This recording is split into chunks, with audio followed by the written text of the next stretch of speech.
Tuberculosis. Someone say the magic words.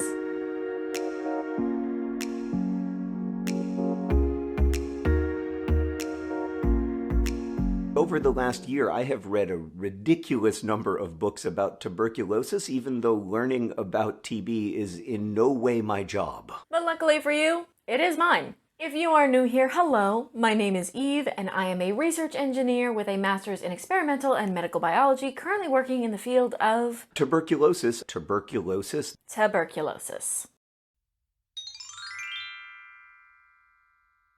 If you go to the Wikipedia page for tuberculosis, you're probably going to see a lot of information on high mycolic acid content, on gram staining, on the bacteria's ability to evade the immune system effectively, latency, rising numbers of tuberculosis, increased antibiotic resistance, and probably some information about co-infection with HIV. All of which we will get into, but we need to start with the bug. For those who don't know, tuberculosis, or TB, is a lung infection that is caused by the bacteria Mycobacterium tuberculosis. One important thing to know is that when we talk about tuberculosis, or TB, we're specifically talking about the disease. The bacteria's impact on humans, the symptoms, the clinical signs, and all of the, people-y bits. I don't actually do people-y bits. Most of my work focuses on the bacteria itself and trying to figure out ways to kill it. Mycobacterium tuberculosis is a bacillus or rod-shaped bacteria that is vaguely gram-positive and was first discovered by Robert Koch. Tuberculosis is spread through droplet transmission in much the same way that COVID is. Thankfully, tuberculosis is a little bit harder to spread than COVID, otherwise we would have a really big problem. And part of that is because it's an incredibly slow-growing bacteria. Researchers focus on pulmonary tuberculosis because it is that droplet transmission that allows the disease to spread. And the best way to save lives and prevent illness is to stop spread and stop people from getting sick in the first place. We do actually have a vaccine for tuberculosis. It's called the BCG vaccine, or the Bacille-Calmette-Guerin vaccine. Unfortunately, the BCG vaccine is really only about 30% effective at reducing the risk of infection for pulmonary tuberculosis in adults. MTB is capable of something called latency, the best example of which is chickenpox. Much like the varicella virus that causes chickenpox, MTB that causes tuberculosis is also capable of hiding in our cells. There is a phenomenal video on Crash Course about the innate immune system, and I highly recommend you check that out. But what's important to know for now is that because of latency, MTB can hide in the immune cells for 1, 2, 5, 10 years. There are currently millions of people carrying latent tuberculosis that have no idea. They have no symptoms, they have no cough, there's nothing in them to indicate that the bacteria is present while it's latent. It's just chilling there, vibing, having a good time, getting stronger so that eventually, when you get older, when you get stressed, when you get sick, the tuberculosis comes back. Did you know that in 2022, more people died of tuberculosis than died of homicide, war, malaria, typhoid, and cholera combined? Yes. And in 2021, and 2020, 2019, 2018, 2017, pretty much every year back to like the 1970s. Tuberculosis has maintained its status as one of the most deadly infectious diseases globally for decades. Depending on who you ask, tuberculosis is the deadliest infectious disease on the planet. It tends to juggle for first and second place between TB and COVID, and a lot of that has to do with the fact that the places where tuberculosis is the most dangerous and the most deadly, which John will get to in a minute, is in low-income and developing nations. Places where they are struggling to meet patient needs amidst an overburdened healthcare system also aren't necessarily the places with the greatest healthcare records. I couldn't find that file you wanted, but I did find a file called Bird Census 1980. And it's empty. Why did I grow up thinking that TB was primarily a disease of 19th century poets? Probably because that's where you learned about it.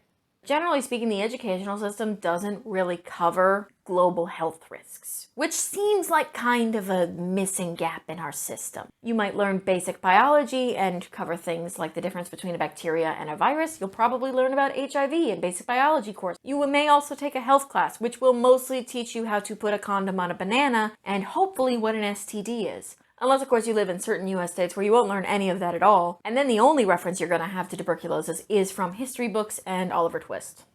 Tuberculosis, a disease that is almost always curable. Okay, I know you have a point, so I'm going to let you keep going. I'm going to let you finish your point. But also, we're going to have to come back to that. Nonetheless kills 1.5 million people per year. Why is the world not on fire with the injustice of tuberculosis? 3 reasons. 3 reasons, really. Poverty, apathy, and increased antibiotic resistance. I'm going to come back to the social commentary stuff in just a second, but there's something we have to clarify here. Tuberculosis is treatable. That is not the same thing as curable. While it is true that most patients who are given a full course of antibiotics do eventually fully clear the tuberculosis from their system and are cured, that isn't always the case. Increasing antibiotic resistance is a major problem in a lot of infectious diseases, but particularly in tuberculosis, where antibiotic treatment is already extremely difficult. A full course of antibiotics to treat tuberculosis takes 6 to 9 months. 6 to 9 months. And they are powerful drugs. They come with incredibly unpleasant side effects. We are talking nausea and diarrhea to weight loss, inability to sleep, crying, orange tears, which looks alarmingly like blood. No, why the hell would you keep eating something that made you crap blood? The fact that these drugs are so powerful means that they are our last tool against fighting tuberculosis, but because of that, they're also incredibly hard on the patient. Clinicians already have a hard enough time getting patients to finish a 10-day course of standard antibiotics. Trying to get a patient to finish 6 to 9 months of a drug that makes them feel like hot garbage, especially when they don't have symptoms of the original disease anymore, is incredibly difficult. I don't want to. Because tuberculosis can go latent, oftentimes what will happen is patients will start on a course of antibiotics, they will start to feel better, might as well stop taking the antibiotics, and then it comes back. Only now, it knows what the antibiotics look like, and maybe it knows how to resist them. Increased antibiotic resistance has significantly impacted our ability to effectively treat tuberculosis in the developed world.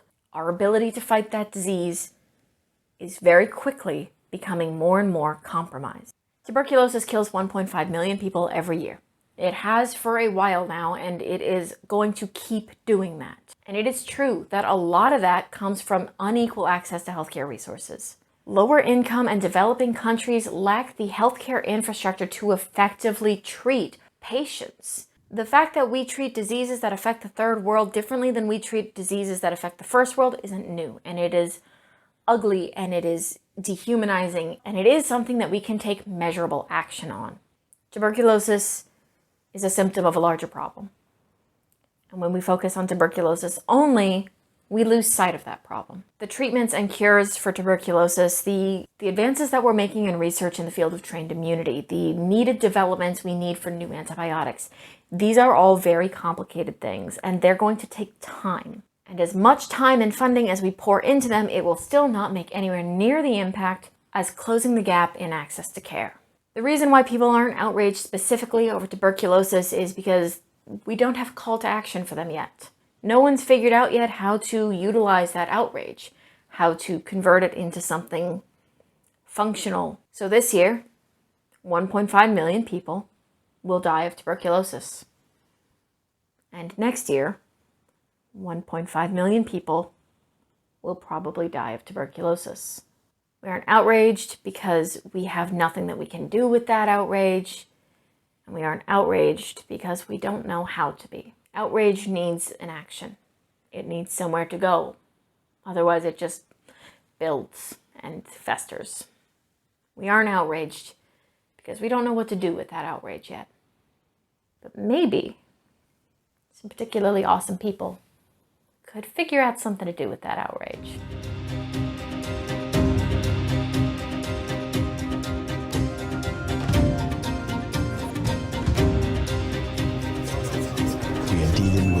diseases that knows no borders.